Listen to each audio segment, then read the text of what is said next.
They don't come much cleaner than this. This is a 32-foot Zinger with a big super slide, 4 bunks in the back here at Haylett RV of Coldwater, Michigan. This is the family camper, and what's really cool is not only is this super clean, the folks really took care of it inside and out. It's something I'm really proud to be able to offer, because they did do a good job taking care of this. I don't have to apologize for this camper at all. It's only a good story. There's nothing sad about it. They had this until the kids grew up. Now they're empty nesting, and they swapped it out for a 28-foot couples camp in Jayco here at Haylett. So all good news. This has a very generous storage compartment. Storage is a thing that they really did well in this trailer. That wood block right there, I'll get to that in a second. But that bag of shore is a little bit wider than most, and you can see that the whole compartment's very large. This comes in at 6,810 pounds. So it's not the lightest, but it's not the heaviest trailer I've ever seen.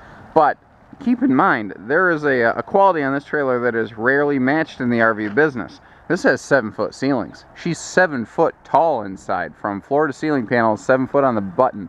That is a very unusual quality. The average trailer is 6 inches shorter than that. The most popular trailer on the market, the Jayco J-Flight, which is what they purchased, is still 3 inches shorter than that. So this is very large and spacious inside. Now, CrossRoads, who builds the Zinger, does something really cool. If you look at this piece of trim right here, this light colored trim on this dark underbelly, what that's doing for us is it's basically coming as close to sealing an underbelly as you can really get. A lot of manufacturers will just bolt an underbelly enclosure to the bottom of the camper's I-beams, which is, not much unlike what we've done here. But with that extra piece of trim, what they've done is they've kept it from getting gappy under there and slacking. At this product level, enclosed underbellies are not standard whatsoever, and probably only about 30% of dealers build them like that. So that's a very nice thing. Also, every single window opens on this, so you can get some excellent cross breezes. Little outside shower out there, by the way, to hose off the kids, so that if they've been swimming in the lake, they don't bring the turtle slime smell and roll all over your furniture. Because that's what kids, I know it's what I did when I was a kid. I'd just want to jump right in, sit on the dinette, and have bowl cereal, This also has a big storage garage here in the bunkhouse. You see you've got the big access door, and I like how wide this is. It's extra big so you can actually get in and out. But this bunk folds up, and there's a strut down here to make it easy to lift, and then you can lock it into the wall over there. And then, the strut holds itself up. When you want to bring it back down for bunk space, there you go. That's all there is to it. They even put bunk slip covers on this, on the beds here, so that the bunks didn't get ratty or anything. Like I said, I can't get you a used camper much cleaner than this. You can't. The wood blocks I was telling you about, they are custom built wheel chocks made exactly for this trailer. That is cool. You see the contour of this right here. Those wood blocks go in between these tires. You crank it down to your desired tension level, and what's going to happen is that'll keep the tires from being able to roll around. These things, there's the inspiration for that is a brand called X-Chock, and they're awesome, but they're also expensive. This guy made his own. You're going to get something that runs in the neighborhood of 180 bucks for free.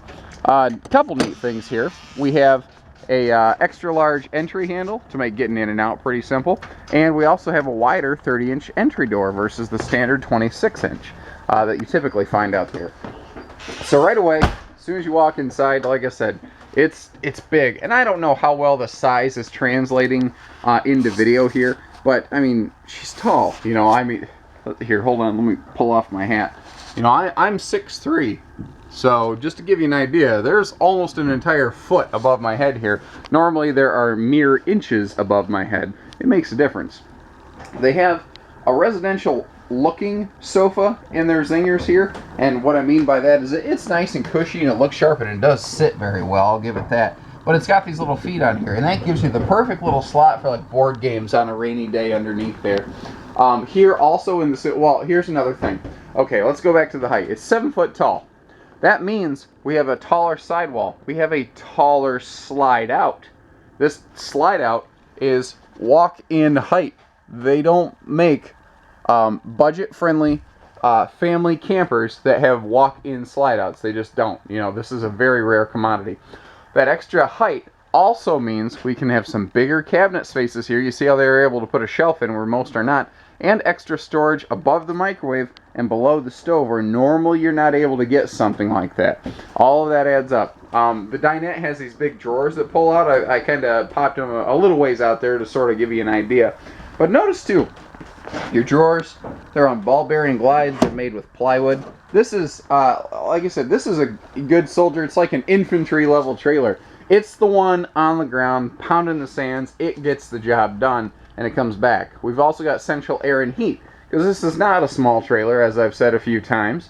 You know, keeping everyone warm or cool in the camper, depending on your needs, is tricky. That's why they centralize everything. Big storage chute. I love this extra tall pantry. That is a welcome thing. Back here in the bunkhouse, they've got a couple cool things. First of all, these bunks are a little bit bigger than that one. So if you got bigger kids, they'll fit well over here. They've got their own little TV center, entertainment center, if you let the kids bring those. I did notice we were able to leave this vent open because there are max air covers over this roof vent. That is cool. So just like these folks did, when it's in storage, you can leave that vent open and get fresh air in here so the camper doesn't smell musty. Another thing, they used bounce dryer sheets. You might have noticed the orange box on the kitchen counter when I was flying through. We'll come back to that. Bounce dryer sheets do the exact same thing that mothballs do. They keep critters out of the camper, but they don't leave your trailer smelling like mothballs. They leave them smelling like Hawaiian breeze or something, whatever they call those things. They've all got these goofy names. Lavender sunrise, you know. Down here we also have one of my favorite features in the bunkhouse. That's the Eat and Go Dinette. You can fold this thing down into a bed, so you can still have 4 bunks back here. But on a rainy day, Mom and Dad have a sanity room. Close that door. The kids can sit at the bunk, and what you get is the kids have their own private little mini living room to just go crazy in, and Mom and Dad get a little bit of R&R even on a rainy day. Not a bad thing. Couple things. The bathroom at first glance is pretty rank and file. You've seen other bathrooms that look similar. They've done a good job with countertop space in here. But a 7-foot tall shower is not something you can really match easily in the industry. There are very few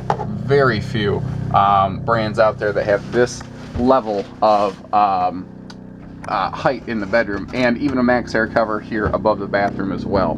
Those things probably run about $50 a pop, so the folks put somewhere between $100 to $150 worth of max air covers on this thing that you get to take advantage of. Looking around here, the let's see. Oh, the AC also has a cool air dump, a quick grill, if you will. That little flapper here, as I'll scientifically call it, the flapper. What that lets you do is it'll let you drop all the cold air right here in the living room when you first get to your campsite, and then at night you flip that thing shut and it'll run the cold air through your entire trailer so that everyone stays cool. I do also really like the folding sink cover right here. Oh, geez, holy cow. I gotta wake up. The folding stove top cover, and that gives you additional counter space, plus it just looks clean. And I mean, if you look at this, they never ever cooked in here, ever. Did I say ever? Because I meant ever. The fitted sink cover is nice because you see that it doesn't slide out of place. You have to really grab a hold of it to get it in or out of there. I've talked about the bigger cabinetry. Oh, extra storage above the sofa. Now, because this is a taller slide out, they can put a cabinet up here and you don't bash your head. You know, that's one of the advantages of going taller. It's like a cascade waterfall effect of fun. There is no TV. They did have one in it. This trailer built from the factory had no TV, and that's an AM/FM CD stereo with outside speakers. It has an auxiliary input, so you could add a like an MP3 player, plug your phone into it if you wanted. Neat little thing though here is they did leave the TV bracket in. That was classy of them, so that the TV's all set. And you see that the TV is on a spinning design, so that it can face the bedroom at night when the kids are in their private bedroom. And they have the class and the common sense to finish the back of the TV enclosure. That is nice because that gives you this giant mirror. You know, if nothing else, the mirror makes it feel not quite as small. And Mom and Dad are going to enjoy having their own little private door to their bedroom as well. The bedroom up here, this is the shorter Camper Queen, the 74-inch camper bed, but we have lots of room here. You could still put in an 80-inch bed and still walk around the bed. It's not going to press anything where you can't get around it. Bedside stands with power outlets for you folks with CPAP needs. There actually is a little laundry chute feature right here.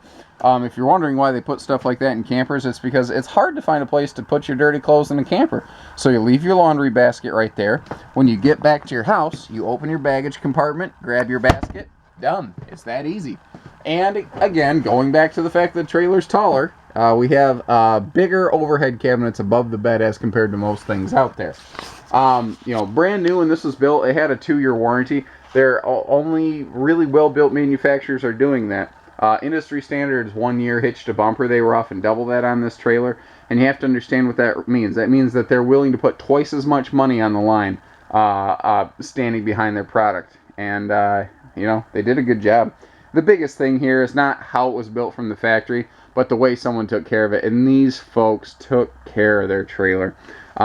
If you're a first-time camper, if you're trying to get out of a pop-up, if you're just looking for something that's not going to break the bank like a giant brand new 35-foot bunkhouse or something, but you got a big family you want to go camping, you got a camper you want to leave parked for hunting camp or something. I mean, this fits a lot of needs and it does it really well. It's a good trailer. It's put together well. It was kept clean, and it's not something that's going to give you problems. So give us a call, 800-256-5196, Haylett RV of Coldwater, Michigan. Take care. Stay safe. Happy camping, everybody. Have fun.